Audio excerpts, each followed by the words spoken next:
Dans la vidéo que je vous présente aujourd'hui, on va parler de la maille en droit, de la maille en vert, ainsi que du point mousse et du point jersey. Donc, c'est la base du tricot. Débutons par la maille à l'endroit. Donc, on va regarder comment ça se tricote. On part ici. La première maille va être glissée. Donc, je débute. Avec mon aiguille droite, je vais passer sous la première maille de mon aiguille gauche, de la gauche vers la droite en m'en allant par en arrière. Donc, comme ceci. Mon fil, vous le voyez bien ici. Ensuite de ça, je vais faire le tour de mon aiguille droite avec mon fil. Je glisse mon aiguille vers le bas et je la ramène devant et je glisse la maille. Donc, on recommence avec mon aiguille droite. Je prends la maille de la gauche vers la droite en m'en allant vers en arrière. Je fais le tour de ma broche droite. Je prends ma broche droite et je la descends pour la passer devant la gauche et je glisse la maille jusqu'au bout.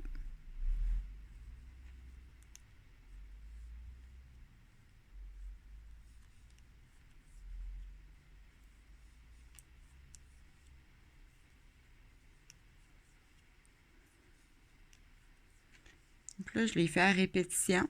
Vous pouvez regarder le geste que je fais.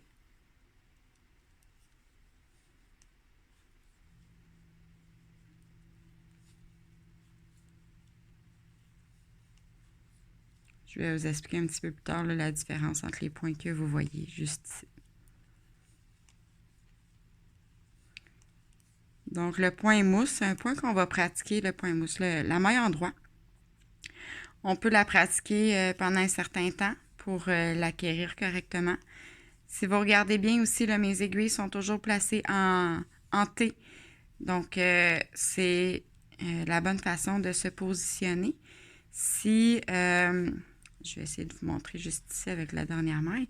Si vous êtes trop comme ça, vous allez créer un espacement. Parce que des fois, on voit les gens, là, quand ils commencent à tricoter, ils ne savent pas comment tenir leur broche. Là, ils vont se placer comme ça, ils vont faire le tour. Vous voyez, là, j'étire la maille beaucoup, beaucoup. Donc, ce qu'il faut vraiment, là, c'est venir se positionner en T.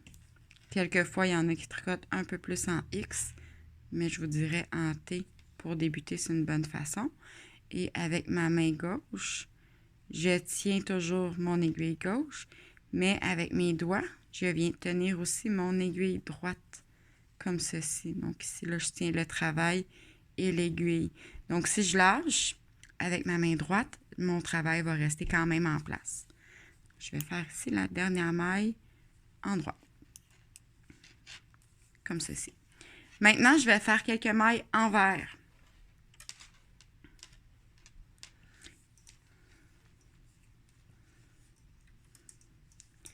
Donc, on débute ici. Je vais glisser ma première maille pour poursuivre. Pour tricoter à l'envers, ce qui est important de savoir, c'est que notre fil doit être devant ici, donc devant vous. Donc, on va parler de devant l'ouvrage et de derrière l'ouvrage. Ici, le fil va être devant, donc toujours à cet endroit-là. Et on débute. Mes aiguilles sont toujours placées en T. Je prends mon aiguille droite, je la glisse dans la première maille, de la droite vers la gauche, en laissant devant, comme ceci. Donc, vous voyez, là, mon aiguille gauche est vraiment derrière et mon aiguille droite est devant. Et je fais le tour de la maille, de l'aiguille. Je vais glisser jusqu'en bas pour que mon aiguille passe derrière l'ouvrage et je glisse la maille. On recommence.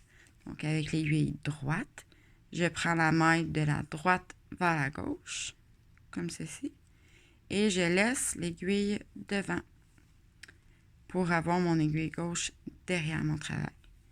Je fais le tour avec mon fil et je viens glisser derrière. Je glisse la maille.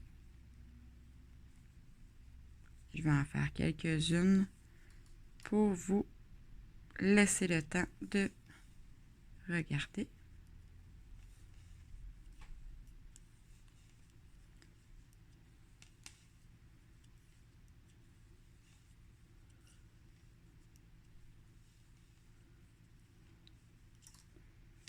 Pour le but de mon échantillon ici, maintenant, je vais retourner en maille endroit. Vous verrez un peu plus loin pourquoi. Donc, quand on passe d'une maille endroit à une maille envers, ce qui est important de savoir, à l'envers, notre fil est devant, à l'endroit, notre fil est derrière notre ouvrage. Donc, ici, je vais retourner à l'endroit, donc mon fil doit être derrière. À chaque fois que vous changez de sens dans votre tricot, c'est important de passer le fil entre les aiguilles. Toujours vraiment entre. Si vous passiez le fil, si vous ne le faites pas en fait, là, puis que vous continuez votre tricot, ici mon fil est devant et je veux tricoter une maille à l'endroit. Vous voyez, on va se rajouter un fil ici.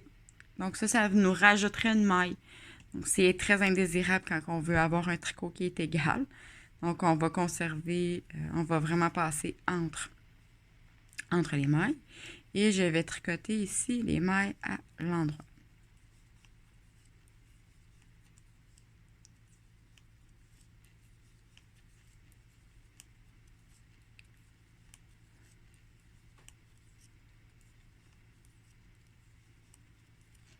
Maintenant, comment on fait pour reconnaître une maille endroit contre une maille envers? Notre maille endroit, quand on la tricote, la bosse du fil va se faire derrière le travail. Donc, notre fil est derrière. La bosse se fait derrière. On les voit très bien ici. Et quand on tricote à l'envers, notre fil était devant notre travail. Donc, si on regarde à l'arrière, j'ai aucune bosse. Donc, mes bosses sont vraiment sur l'arrière de mon travail.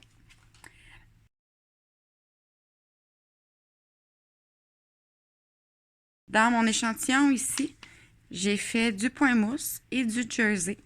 Donc ici, si on regarde uniquement le point mousse, c'est que des mailles endroit, autant sur le rang endroit que sur le rang envers. Donc c'est ce point-là. Et si on regarde maintenant l'autre section ici, donc c'est un point jersey, ça va être un rang à l'endroit, un rang à l'envers. Lorsque c'est tricoté à plat, ça va nous faire un point qui ressemble à ceci. C'est quand même facile et je vais vous montrer aussi d'autres différences. Donc ici, point mousse, point jersey. Je retire ce tricot. Je vais vous montrer deux échantillons que j'ai tricotés. Donc ici, j'ai le jersey et ici, j'ai le point mousse. Il faut savoir que j'ai utilisé la même laine, la même grosseur de broche et que j'ai fait le même nombre de mailles et le même nombre de rangs. Ce que je veux vous montrer ici, c'est vraiment la différence entre les deux. Mon point jersey prend beaucoup plus d'extension à la verticale que le point mousse. Ensuite de ça, le point jersey, vous voyez, ça se met tout de suite à rouler. C'est un point qui va être beaucoup plus mou. Donc, si on regarde la souplesse de cet échantillon-là, versus celle-là ici qui est beaucoup plus rigide. Donc, c'est un point qui est beaucoup plus souple, beaucoup plus doux aussi, vu son fini. Mais c'est important de bien l'entourer, le point jersey. S'il n'est pas entouré de point mousse ou d'autre chose, c'est un point, c'est ça, qui va rouler. Donc, généralement, on va utiliser ça dans des travaux qu'on va pouvoir bloquer aussi par la suite. Si vous voulez faire du jersey qui serait tricoté en rond, donc en continu, on va uniquement tricoter des mailles à l'endroit. Donc, si vous regardez, mon fil mes bosses sont tous derrière. Donc, en tricotant uniquement à l'endroit, mes bosses vont toujours être derrière mon travail quand on tricote en rond. Donc, uniquement en rond, toujours en droit. On peut aussi parler de jersey inversé. Donc, si on regarde ici, ça serait le jersey inversé. Donc, c'est l'envers du jersey. Ça peut être aussi utilisé dans certains cas. La grosse différence entre le jersey inversé et le point mousse, là, je vous ai dit, j'ai le même nombre de rangs dans chacun des échantillons. Donc, vous voyez, là, la fréquence ici des bosses là, est beaucoup plus élevée. Donc, à chaque rang, j'ai deux petites bosse. Versus lui ici, ça prend 2 rangs pour avoir le même résultat. Maintenant, parlons du point mousse. Le point mousse, c'est le point de base qu'on utilise vraiment beaucoup dans les bordures, à toutes les sauces en fait. Ce qui est important de savoir dans le point mousse, c'est de toujours bien déterminer quel côté est l'endroit, quel côté est l'envers. On peut s'installer un petit marqueur ici sur un crochet lobster. Donc ici, j'ai un petit marqueur qui me montre mon endroit. Parce que si je vous montre l'envers, bien, c'est pareil. Ce qu'il faut savoir, c'est pour bien calculer notre nombre de rangs. Plus facile quand on sait quel côté est notre endroit, quel côté est notre envers. Puis, si vous avez des changements de couleur à faire aussi, c'est important de les faire uniquement quand vous êtes sur votre rang à l'endroit, parce que sinon, vous allez avoir des démarcations, là, un rang de base d'une couleur et l'autre rang d'une autre couleur. Donc, ça va faire des drôles de démarcations. Alors, voilà pour le point mousse, le point jersey, la maille en droit et la maille envers. Si vous avez des questions, n'hésitez pas à me contacter sur ma page Facebook Création Andy et n'oubliez pas de vous abonner à ma chaîne YouTube. Merci, bonne journée.